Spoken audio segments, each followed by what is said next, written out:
is the way we move it. This is the way we party. Da da bibbidi bum bum. Da da bibbidi bum bum.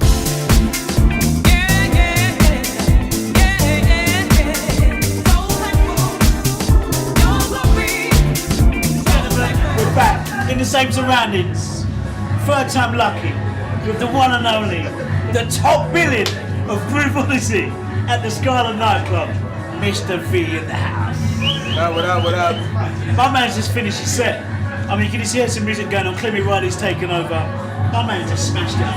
Absolutely slammed it. Gotta say, I've known the guy for a while. First time we've ever booked him. Do you know what I mean? Before we were doing parties with Bobby Steve, Super Stereo, now we've hooked up with Mikey Hughes and the Groove Odyssey party. And it's the first time I've never even heard you play. Played your productions. I've played your productions. Never, honestly, straight up. Every time I've gone to a party in Miami, I've walked in, you've finished or whatever, blah, blah, blah. Gotta say, absolutely slam jam. Really, really, really rocking the groove. Thank you. What's your view on tonight's party? Oh, tonight was crazy. It's a lot of guys, a lot of women. It was, it's an experience you gotta come to London for, man. Bobby and Steve definitely got it going on. If I could say right now, I would love to be just exclusive to Bobby and Steve. I would say that on camera. Well, you did say on camera, bro. So when we finish on camera, I've got a contract in the pocket in my skyrocket, and it's gonna get sorted. I would love to. This is the only party that like represents the real underground on a massive scale. House music on a massive scale. Yeah, definitely. Bobby and Steve, like they got it like. Definitely. And trust me, I've done parties in London, but it's nothing compared to this. And I've got to say, I mean, we've been seeing doing parties for a long, long time. Do you know what I mean? We've taken it to another level, a bigger scale, you know what I mean? Because we've hooked up with SBF Promotions, Mikey Hughes, and that's why we're in surroundings like this. You know, like you turned up tonight, you said, wow, this before you played. He said, this venue's big, man, normally in your parties are feeble. And the crowd was coming in slowly, and there now it's just you have to understand the crowd here is incredibly sexy and sexy to the point that they know the music, they know what it is. Old and new, you know that. They know old and new, they know it all. It's incredible. That's what I know. It's definitely going on. But let's get into some stuff about Mr. V. I mean, I tell you what was it? The other day I might have been looking on your site. I don't really browse the web a lot, to be honest with you. So you're very fortunate I was looking at your website, Mr. V, Soul Channel.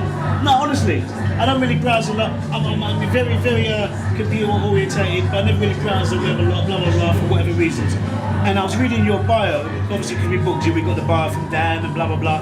And I was looking at your thing, and he said that you was learning a lot of the trade, not the DJing skills, but the studios sort of things from Louis Vega. Yeah. I know you were signed. I mean, I know that you were signed to Louis Vega for the bump, blah blah blah. But I didn't know you was like an intern in the UK. We call it an apprenticeship, or no, not apprenticeship.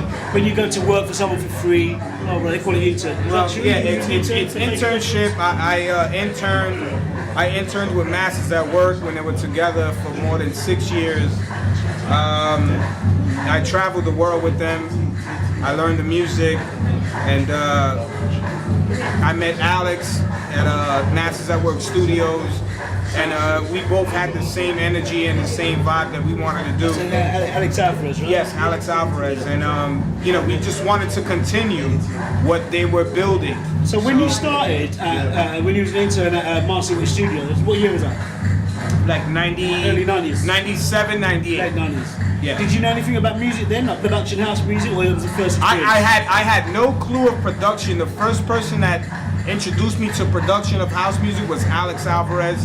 In 1999 at Masters at Work Studio, the first record was with Arnold Jarvis. Arnold Jarvis came to the studio, and he wasn't supposed to, and he did. And we made a record with Arnold Jarvis, which is on our label, which is called Take Good Care of Me. And you know, Alex showed me his MPC, and he showed me how music was created. And I went on eBay, and I put all the money from the gigs I made, I saved it up, and I went on eBay, I bought an MPC, a Roland VS 1880. Did you buy 3,000 or what? MPC 2000. Okay. And a VS 1880, and that was it. And I thankfully I had good credit that I went to I went to a music store and I bought a Roland XV 2020, which gave me the sounds that I needed. So everyone knows what keyboard to buy if you want to sound. Yes. Those three pieces of equipment gave me Just Dance, Something with Jazz, and everything else that you've heard from me. Those three pieces alone is what taught me, along with Alex Alvarez. So which of your basic elements you use them right in life, anything can get on. So I mean the story with you and Alex Alvarez, I mean now Soul Child Music is you and Alex Alvarez partners, right? Mm-hmm. Absolutely, we're both partners. Yeah. So really, I mean with Louis Vega again, you know, the master, work Louis Vega, he always, you know, your apprenticeship really was down to him. Yeah, Louis Vega saw my work, and he saw my work when it was just starting, and he believed in what I did, and Louis played an instrumental part into who I am today. If it wasn't for him believing me, it would have took me longer to get to where I am. But you know, he basically, you know, heard what I was doing and felt like it was something new, something fresh, and it was something different. You know, even when I did Something with Jazz, you know, the first person that blew up Something with Jazz was DJ Gregory in Paris. And that was by fault, and that was because I didn't give it to Gregory. It was Alex who did behind my back.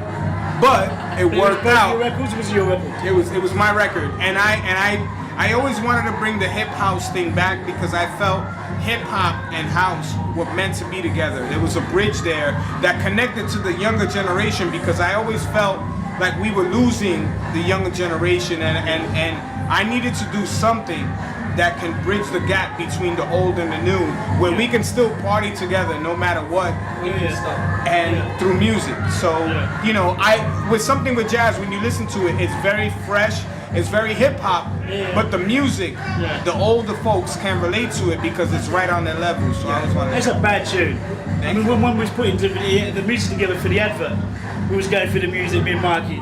It was like, Something with Jazz, move your body. You know what it is? Because a lot of the times, a lot of the best tunes around, even now with the pop stuff, and you know, I'm moving on a bit, but a lot of the big tunes in whatever genres of music is the music that's the production that's very simple, but got the right elements and just touches the right people in the right places. But enough about the production.